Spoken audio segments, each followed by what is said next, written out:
నేను అడుగుతున్నా, మెల్లగా అయన్నీ అయిపోయినాయి. మళ్ళీ నెక్స్ట్ కాంగ్రెస్ ముఖ్యమంత్రి బీఫామ్ కూడా ఇయ్యడు. కాంగ్రెస్ పార్టీ కూడా కష్టం ఉంది. మెల్లగా బీఫామ్ మళ్ళీ నెక్స్ట్ ఇంకో పార్టీ పోవాలి, బీజేపీలోకి పోవాలి. అందుకే లైన్ క్లియర్ చేసుకుంటున్నా అన్నట్లు అందరూ గుసగుసలు ఉన్నాయి. మరి చెప్పండి, నేను నా జీవితంలో నేను చచ్చేంత వరకు ఎల్లమ్మ గుడి దేవుని మీద మొట్టేస్తున్నా, నేను కాంగ్రెస్లోనే ఉంటా, అసలు పోనే పోను చెప్పు. ప్రజలందరూ అనుకుంటున్నారు.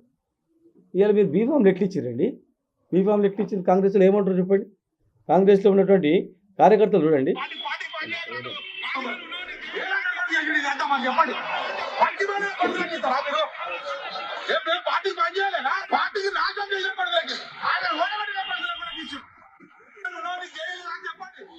చూడండి,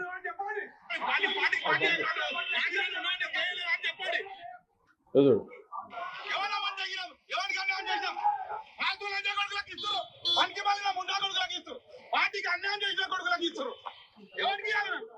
చూడు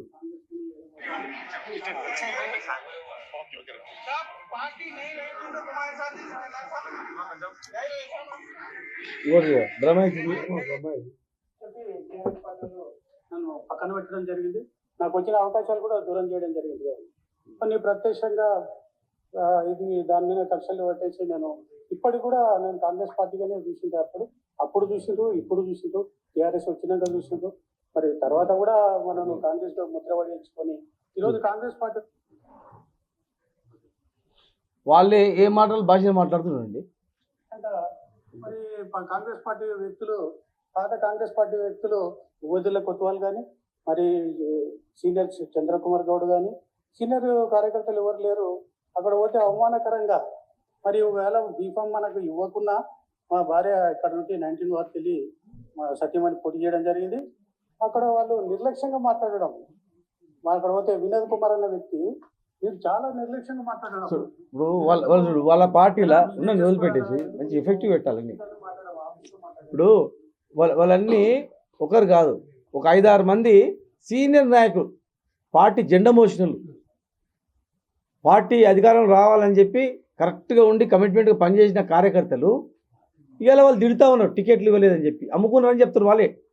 మీరు చెప్పాల్సింది వాళ్ళకి చెప్పాలా, టికెట్లు అమ్ముకున్నారా లేదనేది కూర్చోవాలా. అసలు నన్ను బాధపడితే నటన అన్నావు కదా, మరి మీదేం నటన ఇది చెప్పు. తల్లి పిల్లలు అన్నది ఏం నటన? బీజేపీలు గెలవడానికి వీక్ క్యాండిడేట్లను టికెట్లు ఇవ్వడం ఏం నటన? బీజేపీ గెలవడానికి ఎందుకు సహకరిస్తున్నావు అదేం నటన? కాంగ్రెస్ కార్యకర్తలు ఓడగొట్టడానికి చేసిన అదేం నటన? ఏం నటన మీది? మీరు నటిస్తూ మీరు ఇంకో పార్టీకి సహకరిస్తూ ఈ పార్టీ విడిచిపెట్టుకోవాలని అప్పుడే సంవత్సరానికి నీకు తీసుకొచ్చిందా? నేను నమ్ముకొని ఓట్లు వేసినప్పుడు నువ్వు కొట్లాడి తీసుకురావాలి డబ్బులు. నీ సొంతం గురించి, నీ ఇగో గురించి గవర్నమెంట్తో కొట్లాడి పాలమూరుకు నష్టం చేస్తావా? నీ ఇగో గురించి ఆగిపోయిన పనులన్నీ అట్లే ఆపుతావా? నీ ఒక సమర్థవంతమైన ఒక వ్యక్తి ఉంటే ఎవడే కానీ పెండింగ్ పనులు ఆపరు, కంటిన్యూ చేసి కొత్త పనులు చేస్తారు. కానీ ఇదేం శాడిజం? పాత పనులు ఆపేస్తావు, కొత్త పనులని తీసుకురావు. ఏమంటే ముఖ్యమంత్రిని తిడతావు, గవర్నమెంట్ని తిడతావు, ప్రతిపక్షం వాళ్ళు మేము తిడతాం, నువ్వు పని తీసుకురా. మీ ముఖ్యమంత్రి గారు చెప్పిన 6 గ్యారెంటీలు అమలు చేపి ఎలక్షన్లో పోయి 4,000 పెన్షన్ ఎప్పుడు ఇస్తావు చెప్పు. మీ ముఖ్యమంత్రి గారు చెప్పిన తొలం బంగారం ఎప్పిస్తావు చెప్పు. కనీసం మేము కంప్లీట్ చేయకుండా మిలిచిపోయిన పనులను నువ్వు కంప్లీట్ చేయి. ఇక్కడి ఒక్కరికి లాగిపోయినాయి, మాకు బాధ అనిపించదా? మేము జిల్లా వాళ్ళం, మేము లోకల్ పక్కా. మా నాన్న సమాధి ఇక్కడనే, మా అమ్మ సమాధి ఇక్కడనే, మా చెల్లెళ్ళు, మా తమ్ముళ్ళు, మా కాందాని మేము ఇక్కడనే, మా వ్యవసాయము, మా మనుషులు మేమందరం ఇక్కడనే.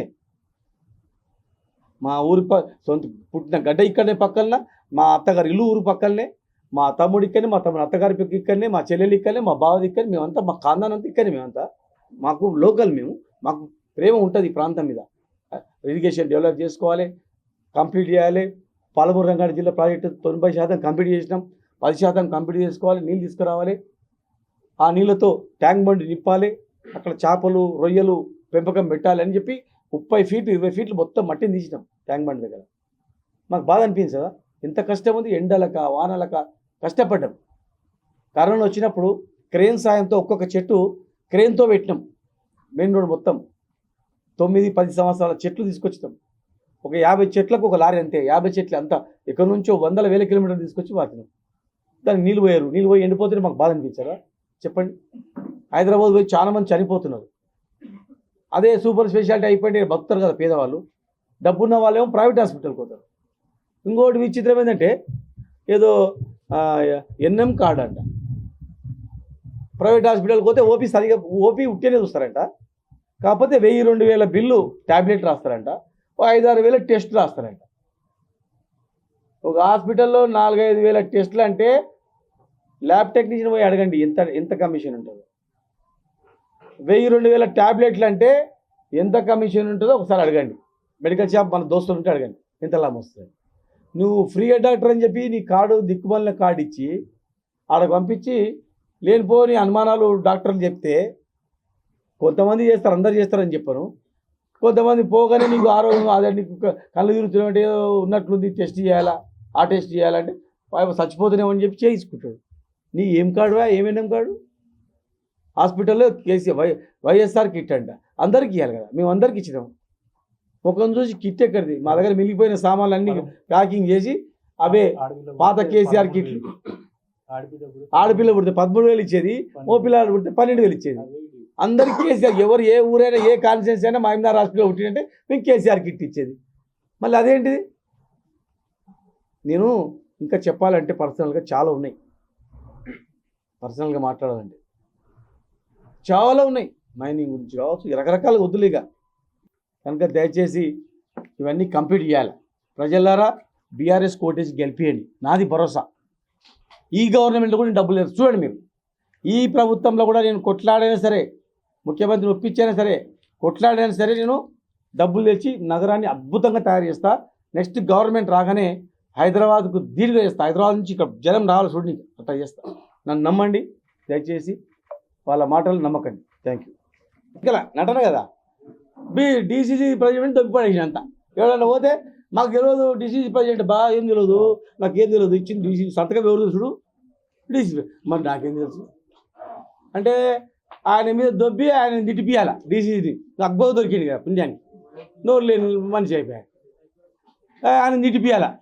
ఆయన తిడుతుంటే కూడా ఆయన చెప్పాలి కదా, నాకు దేని లేని రాబోయే ఆయన చెప్పాడు.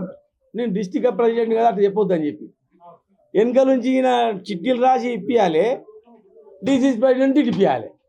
అంతే వాడి మీద పోవాలి, ఆయన మీద పోవాలి అంతే. అతని మీద అన్నీ ఏంటంటే అన్నీ పెద్ద నట సార్వభౌమ అనుకోరు, అది అంతా. కమల్ హాసన్ కన్నా ఎక్కువ.